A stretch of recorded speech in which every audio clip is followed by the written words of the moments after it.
Well, it's 2 months late, but happy New Year. Good morning again. Daniel Valdez again. It is a pleasure and an honor to talk to you for the first time in 2023. I hope you all are having a fantastic year so far. I am doing just fine in between traveling back and forth between Austin for the good old HE of B. I'm gonna plop down and we're gonna talk about some of these rule proposals that came out that came to light a couple of weeks ago, or a couple of weeks ago, about a month ago, by the UIL Marching Band Rules Advisory Committee. We're going to talk about some of this stuff. I went ahead. If you're looking at the thumbnail right now on youtube.com/the Dan podcast, uh, I have highlighted it, crudely highlighted. I can still, my highlighting skills are excellent, as you can see. Crudely highlighted the topics I will talk about. As I'm not going to go through all 17 on this recording. We'll do half of them now. We'll do some of them now, and then we'll do some of them probably next week or something like that when I have time. Just because I don't want to rush through anything. Um, Anytime I got a giant list like that, I feel obligated to rush through things, and I don't want to do that. I want to make sure I take my time with each of these and kind of explain context behind it, because context is everything.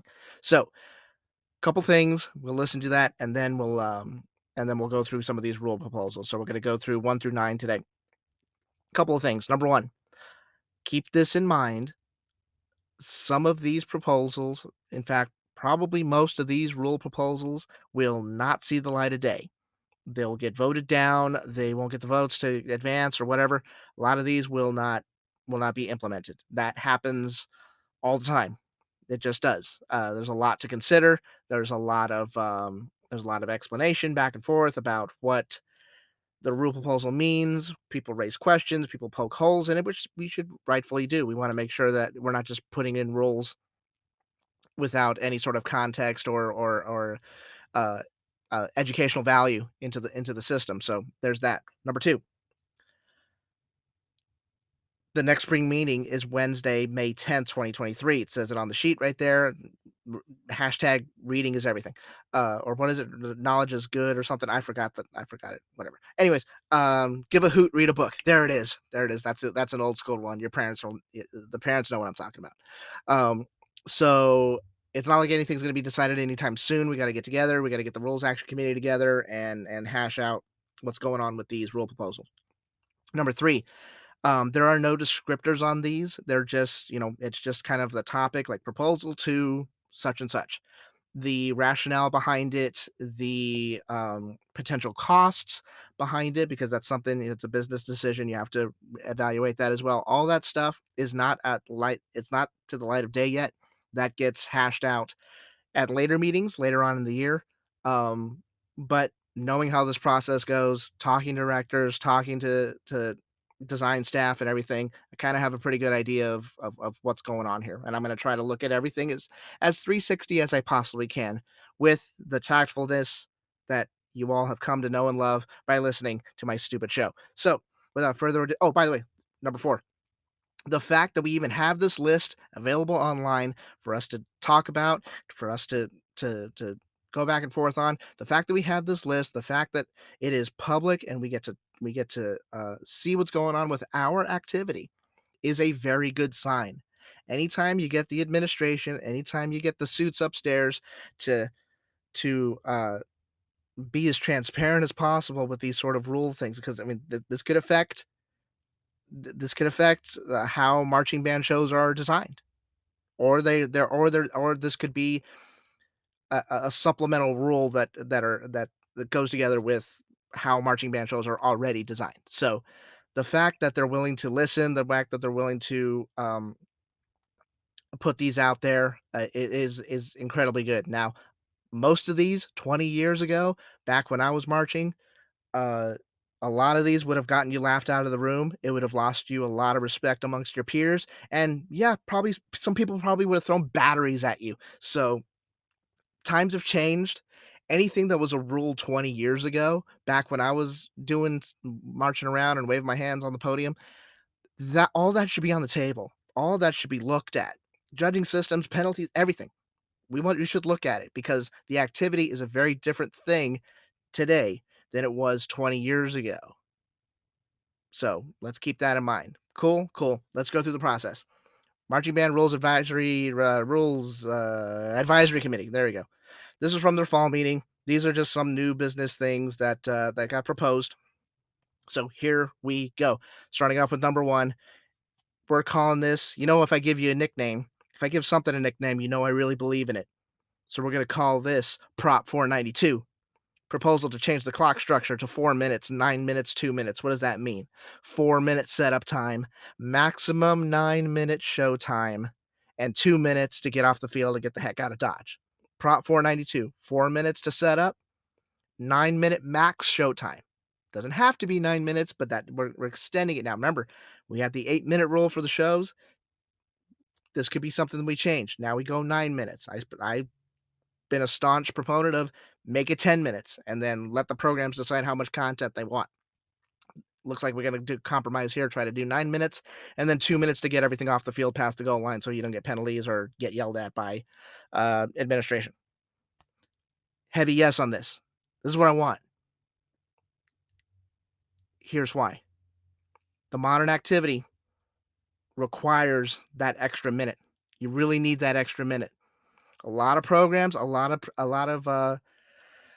shows, a lot of Texas programs who have a state contest that year. And by the way, it looks almost a slam dunk, almost 100% sure that we are going to be doing state every single year. Yes, I'm waiting to get confirmation on the stadium. Yes, there's still some things to be hashed out. You'll have your answer when you have your answer. Cool, cool. A lot of programs that have state contests have to err on the side of caution because you don't want to go overtime. Remember, it's 8 minute show length. You can do less, but the second you do more, you get the book thrown at you, and that gets addressed later on in these rule things. So when you have those types of shows that, oh my gosh, we got to cut it off at like 7:45, we got to cut it off at 7:30. I don't feel like the artistic expression of the show, the idea of the show, gets fleshed out fully because you're on such a time constraint. That's a lot of content to put in a show that's only 7 minutes and 45 seconds long, 7 minutes and 30 seconds long. So 9 minutes stretches it out a little bit more, and then it's up to the programs how much content they want to do. It doesn't mean you have to get as close to 9 minutes as possible. Even if you add an extra 30 seconds or 45 seconds to the show, you're still under time. The reason I want this to go through is because number one, it fits in line with the modern marching band activity. Number two, the kids want it. The marching members want it. And if they get it, I know they can handle it. It's not going to be something that's going to fry their brains. They want it. They want more content. They want more. They are hungry animals that want to perform for the crowd and want to perform for their friends. Don't take that opportunity away from them. Don't do it. Prop 492. Let's make that happen. New business number two: proposal for front ensembles to be permitted to pre-stage during the prior band's setup. So if you've noticed during UIL contests, when the band gets, when a band gets called onto the field, they get onto the field, and then there's like this little gap for front ensembles. There's usually that area for front ensemble setup, like the prior bands front ensembles. That's usually empty because they're not permitted to pre-stage during their prior band setup. They have to wait until the show goes on, and then they can start setting up. This gives them a little bit extra time to go ahead and pre-stage and make sure everything's good to go there. Um, I have no problem with that. Whatever front ensembles want to do, that's a hard job to do with the pushing and pulling all that equipment around and then having to play that stuff and get into performance mode. After you're done hauling all that equipment around, it's a challenge. So whatever the front ensembles wanted to do, I've got no problem with that. Number three, proposal for bands to be permitted to pre-stage during the 3 minutes prior to their field entry.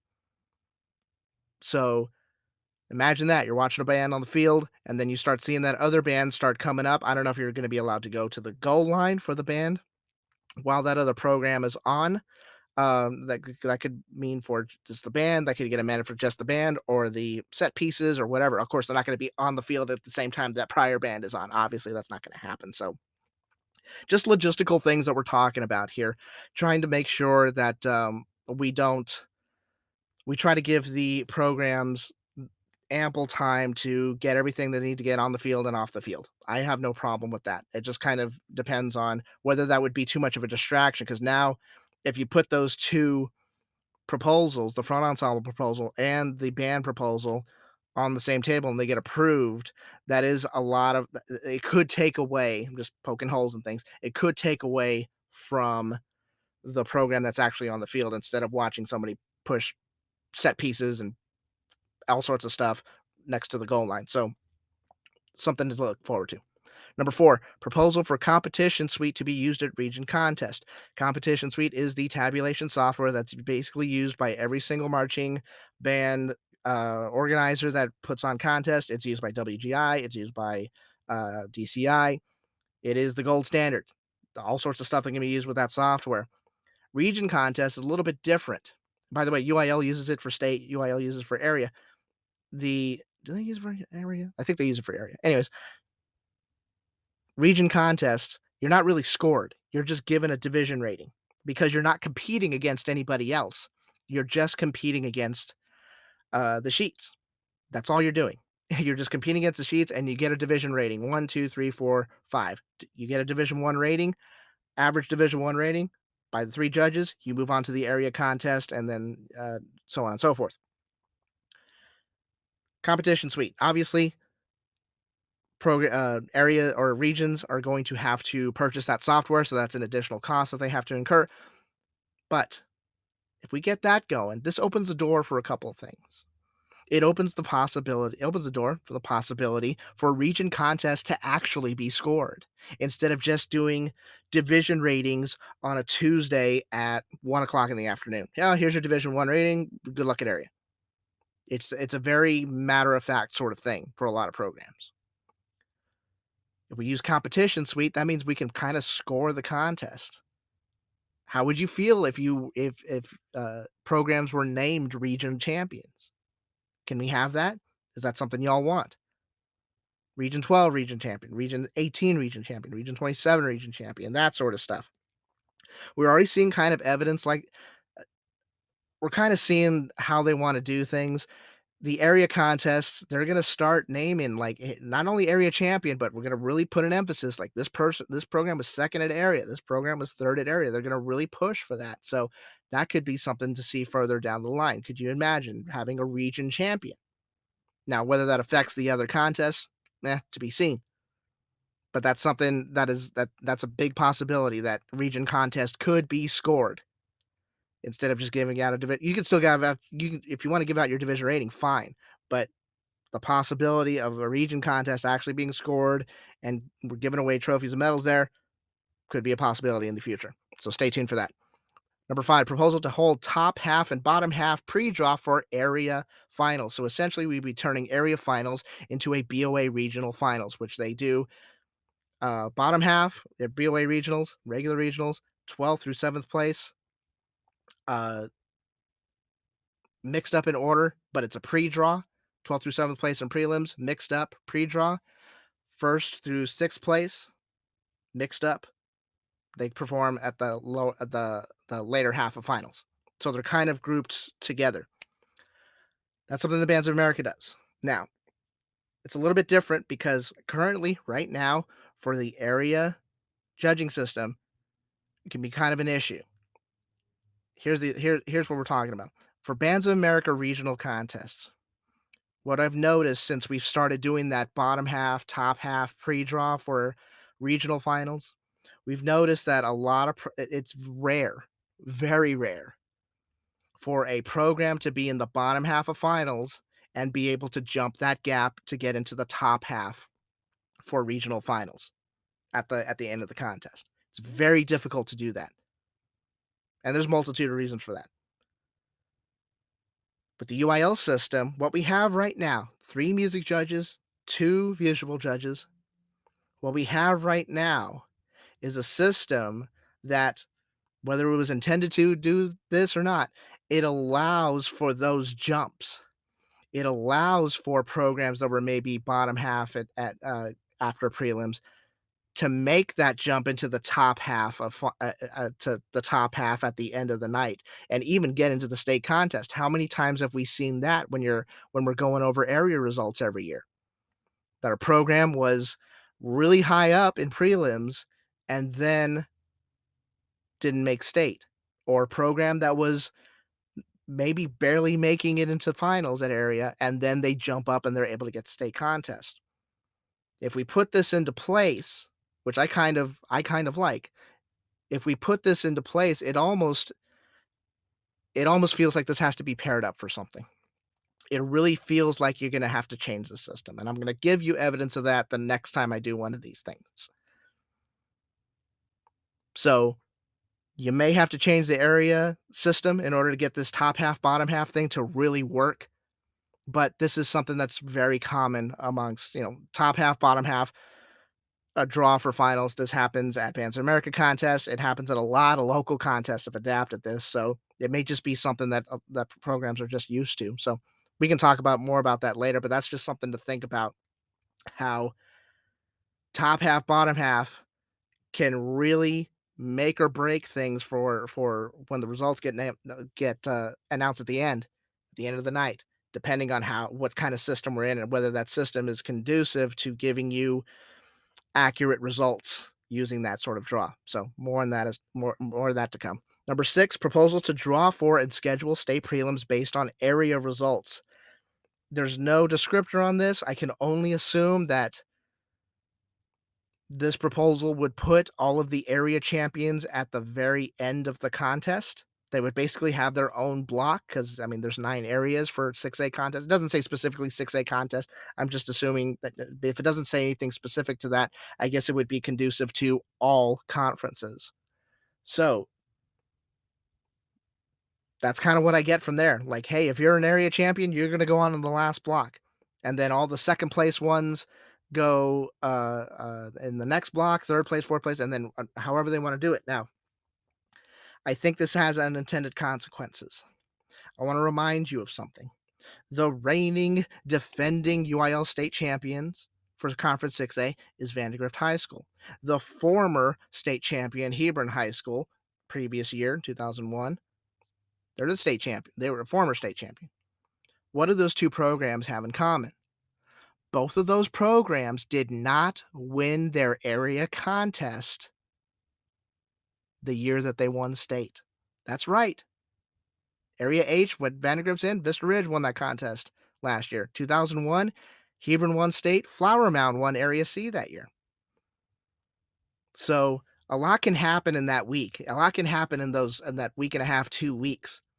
So while it is a reward to give the area champions preferential scheduling towards the end of the contest where they don't necessarily have to wake up early like other programs have to do, I think it's a slippery slope. I think we don't want to. How should I put this? I'll put it a different way. Last the reason why the UIL scheduling works where you just draw randomly is because every block is a total show.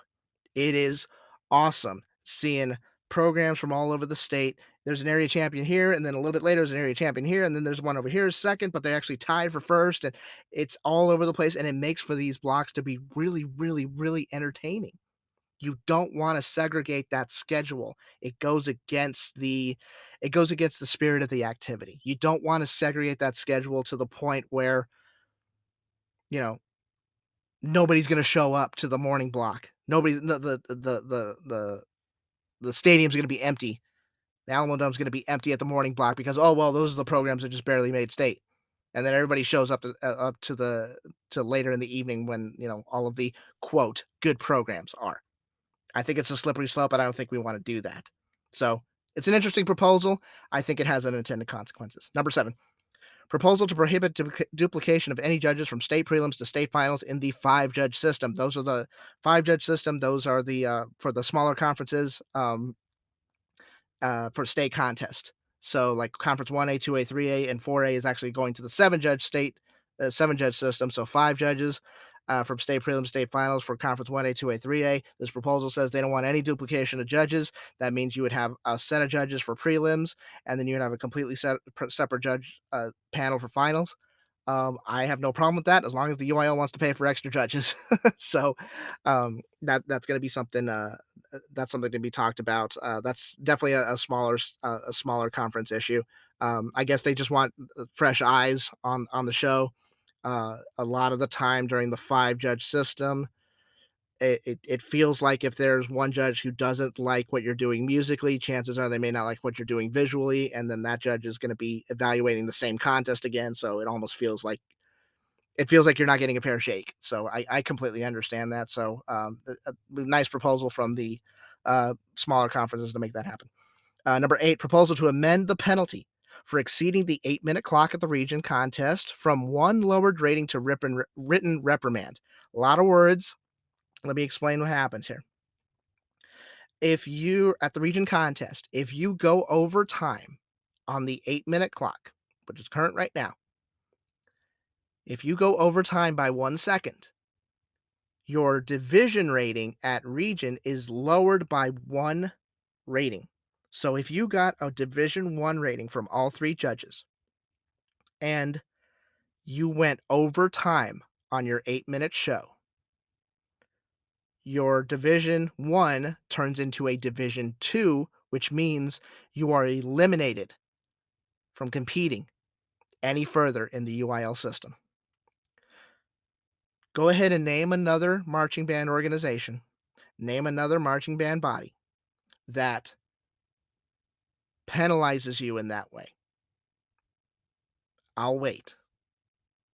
I'm done waiting. Nobody else does that. And if somebody else does it, I promise you this rule is few and far between. This is a very antiquated rule. Penalizing something for, and it could be zero fault from the kids. But if they're over 1 second, they're eliminated. They're kicked out. That's essentially what it is. They're eliminated from the competition. They can't go any further. This has happened to several programs within the last 10 years, 5, 10 years. Programs we all know and love that because they went overtime for one reason or another, they were eliminated from the UIL competition that year. So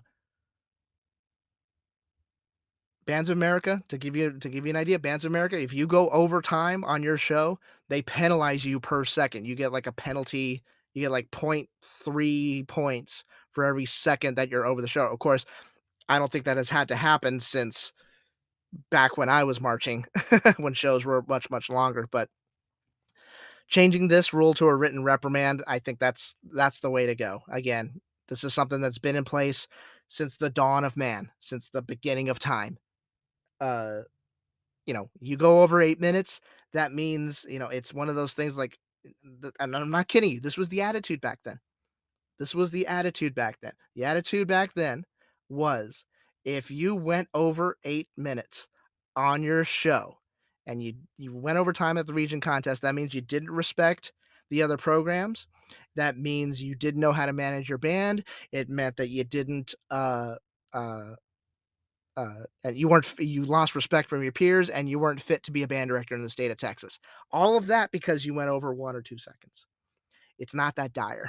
So let's change that. Let's do a written reprimand on that. And then if at the area contest it happens again and you at that point, hey, we got to fix that. It's not like anybody is gaining a huge advantage by performing 1 or 2 seconds over. This is not the Olympics, okay? In the 100-meter dash, I think they still do this, or at one point they did do this. They had to, what they used to do I know I'm going on a tangent, but that promise you this makes sense. 100-meter dash, long time ago, in the Olympics, you got one false start. So on your mark, get set. If somebody ran before the starter pistol went off, it was like, okay, that was a false start. Cool. The next person that did the false start, they were eliminated from the contest. They were eliminated from the event. Nowadays, and I hope this is correct, but I know that at one point very recently it was true. Nowadays, if you take off before the starter's pistol, you're automatically eliminated. There is no second chance. The reason why they had to put that in place is because so many runners were intentionally committing a false start because they were trying to get the rhythm. On your mark, get set, and then you take off. If you take off and there's no penalty, then hey, I'm gonna keep going. I got nanosecond of a head start, it could mean the difference between a gold medal and nothing. So runners were doing that intentionally. I don't think that's the case here in marching band. Okay, so that whole runners thing that was put into place to stop that kind of stop that loophole. This is not happening in marching band. I promise you. So get rid of that. It's an antiquated rule. Give them a written reprimand. Put it in the leaguer. Give them a red stamp on their hand or something, whatever. But don't kick them out of the contest. Cool, cool. Here's the last one for today. Proposal to allow amplification of ensembles of any size using open microphones, basically using shotgun mics and amplification however you want to. I have zero problem with that. As of right now, the UIL rules stipulate that no more than 10 individuals or 10 people in the ensemble can be amplified at the same time. This inhibits the creativity of what programs are allowed to do with microphones in the show. Now, some people are going to say, why are you going to allow all these microphones? It's not fair. Money, money, money, whatever. That's why my kid is not successful. Stop. Keep this in mind. Programs know that if they use microphones and they use amplification, if it doesn't work, that's on them. If there's feedback, it's on them. If it's out of position, it's on them. You know what else is also on that program? Whether what they are amplifying sounds good or not, it still has to sound characteristic. And if it doesn't sound characteristic to whatever's being played, whether it's a full ensemble, whether it's a woodwind section or brass section, solely, whatever, it will still be held accountable by the sheets. That's why at state contests we have captions. See how that works? I have no problem using open microphones. Give me art. Let's push the boundaries. Let's see what you can do. And if the sounds coming through those speakers are not characteristic, then let's hold those programs accountable. There's nothing wrong with that. I don't have a problem with that. Use all the microphones you want. I don't care. But it better sound good, or else we're gonna be asking a lot of questions later. I'm done here. We'll take care of part 2 next week or whenever I have time to do this. I am done here. I hope you all are safe. I hope you all are well. Congratulations to everybody who participated at TMEA, not only through the honor band, but also through your TMEA auditions for symphony orchestra and what have you. Congratulations to all of you, fantastic musicians all around. Good luck to everybody competing at the WGI contests, anybody competing at Winter Guard and Winter Percussion as well. Can't wait to go see those shows very, very, very soon. I hope I get time to do that. I don't mind traveling for that. So, but if I'm in the area, I'll be sure that I'll let you all know. I gotta go because I've got another out of town trip. Then I got to come back into town, and then I got to go take everybody's money at the Reagan Band Casino night. I am done here. I hope you all are safe and well. Take care. Adios. Bye bye.